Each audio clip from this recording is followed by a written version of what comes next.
आप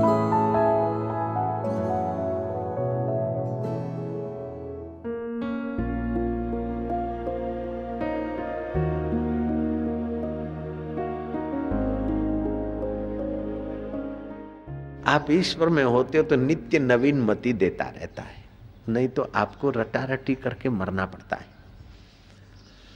नित्य नवीन बुद्धि मिलती रहेगी, नित्य नवीन सुख हृदय से उभरता रहेगा और नित्य नवीन आरोग्य के कण उभरते रहेंगे। सूर्य के 7 रंग हैं, उन 7 रंगों की असर हमारे शरीर पर पड़ती है। हमारे 7 केंद्र भी हैं। हर मनुष्य की अपनी अपनी ओरा है, ऊर्जा है। कुछ दिन पहले रशिया में प्रयोग किया गया था कि जिसने 2 खून किए हैं, खिन्न आदमी है, उसके हाथ से 1 एकड़ जमीन बुआई, दूसरा एकड़ एक किसान से बुआई और तीसरा एकड़ जमीन 3 एकड़ का पीस वही का वही, धरती हवाएं वहीं की वही, लेकिन जो खिन्न था, खूनी था, उसके स्पर्श से जो बीज बोए गए वो बीज वे गमले और फल फूल रुग्ण से और पूर्ण विकसित से नहीं हुए। किसान ने बोए ठीक ठीक विकसित हुए, लेकिन जो प्रेम में था, शांति में था, माधुर्य में था, जिसकी जीवन में सद्गुण थे, उनकी ओरा पीले कलर की होती। तो ऐसे ओरा वाले व्यक्ति से जब बुआया गया तो वे फल अच्छी तरह से फले, लहलाए और वे पौधे ज्यादा प्रसन्न रहे। जब पेड़ पौधों पर भी सज्जन व्यक्ति की असर हो सकती, जो ईश्वर में रहता है वो सज्जन होगा, तो उसकी निगाहों की असर सत्संगियों पे हो जाए, स्वाभाविक है। आप रट रटा के उपदेशक बने, उसकी अपेक्षा हम कहते कि आप ईमानदारी से ईश्वर में, ईश्वर को पाने के लिए रास्ते चलिए। बस उपदेशक बनना नहीं पड़ेगा, आपके व्यवहार से लोगों को सही उपदेश मिलता रहेगा और आपके द्वारा सही स्फुरने होते रहेंगे, सही निर्णय होते रहेंगे। आप सही में डूबोगे तो। क्रोध तो आता है, कपट किया जाता है, इसलिए कपटी आदमी को बहुत दंड मिलता है। कपटी आदमी कितना भी अक्ल वाला हो, लेकिन उसको कोई न कोई ऐसा रोग लगेगा कि जिसका इलाज जल्दी नहीं होगा। मैंने कई कपटियों को देखा, ऐसा कोई रोग और ऐसा कोई प्रॉब्लम कुदरत दे देती है कि बेटा घसीटता रहे जिंदगी भर। ऐसी कोई मुसीबत उसके साथ जोड़ देती है प्रकृति के कपटी आदमी को हमने देखा। बहुत सारी योग्यताएं हैं, लेकिन कपट के कारण सारी योग्यताएं संघर्ष में, लड़ाई में, इसमें उसमें, न जाने कहां कहां या किसी रोग में खत्म हो जाती। इसलिए स्वस्थ रहना है तो भी ईमानदारी से ईश्वर का चिंतन, और सुखी रहना है तो भी, और ईश्वर को पाना है तो भी ईमानदारी से। अगर रोना आता है तो ईश्वर के लिए रो, हे भगवान ईमानदारी नहीं हो रही, तू ही दया कर। लेकिन जो कपट और जिद करते हैं वे लोग देर सबेर बड़े घाटे में पड़ जाते।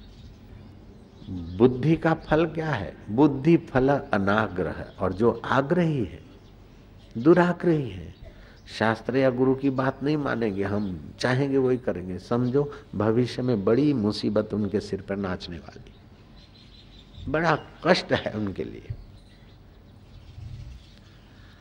और जो भगवान के नाते चलते हैं, समझो भविष्य उनका बड़ा उज्जवल है। अरे वर्तमान भी उज्जवल ही हो जाएगा, ईश्वर के नाते चले तो बस। कहते हैं कि महावीर जब चलते थे तो उनको कांटे लगते वो भखमल हो जाते, कंकड़ लगते वो फूल हो जाते। सांप ने काटा तो उनको पीने के लिए दूध आया शरीर से। महावीर इतने महान, इतने अच्छे। ये बात कहानी है समझाने के लिए।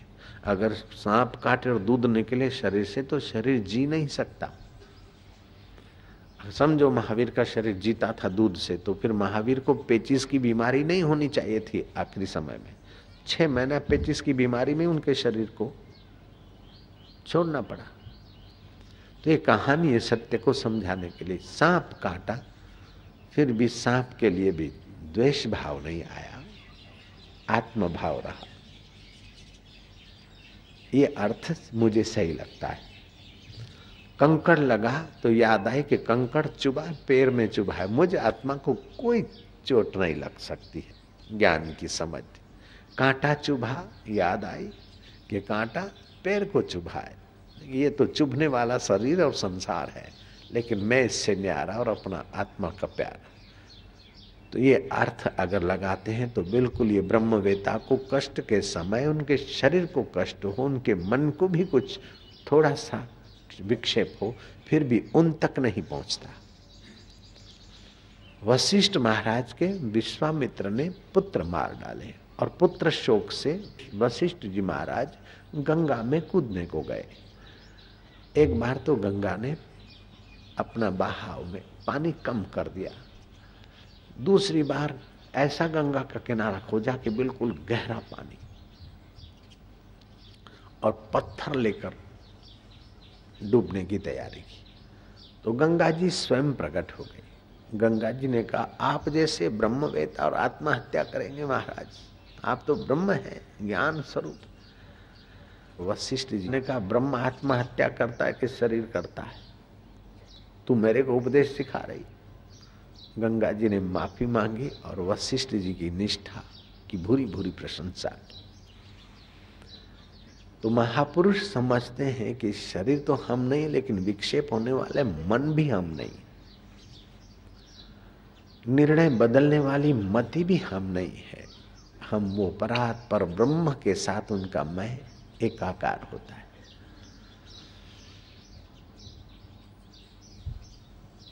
ब्राह्मी स्थिति प्राप्त कर कार्य रहे ना शेष, मोह कभी ना ठग सके इच्छा नहीं लवलेश।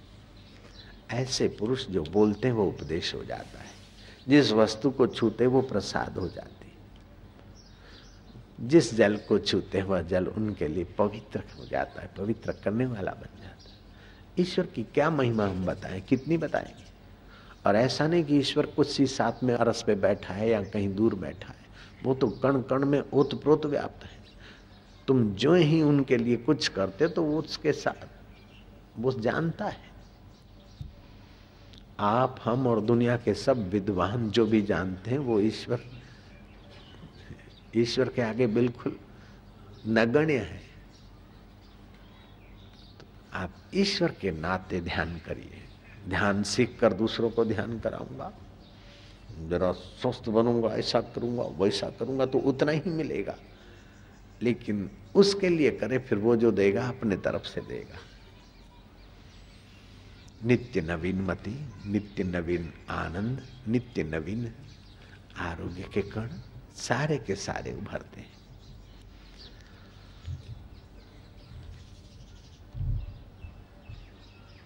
जैसे बीज वातावरण में से सब ले लेता है और फल फूल टहनियाँ और अनंत बीज पैदा कर लेता है, वातावरण में से उसको मिल जाता है।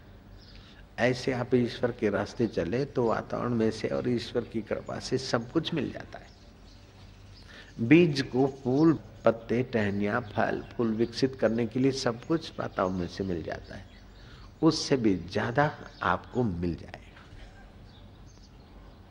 बीज की अपनी योग्यता है, वो वृक्ष बना रह जाएगा, लेकिन आपकी लिमिटेड योग्यता नहीं है, आपकी योग्यता अनलिमिटेड है। आप कलेक्टर बन गए क्या बड़ी बात है, बैठे आईएएस लोग सुन ले। आप मिनिस्टर भी बन गए तो क्या बड़ी बात है, लेकिन आप इंद्र भी बन जाए तभी भी आप वहां रुकिएगा नहीं।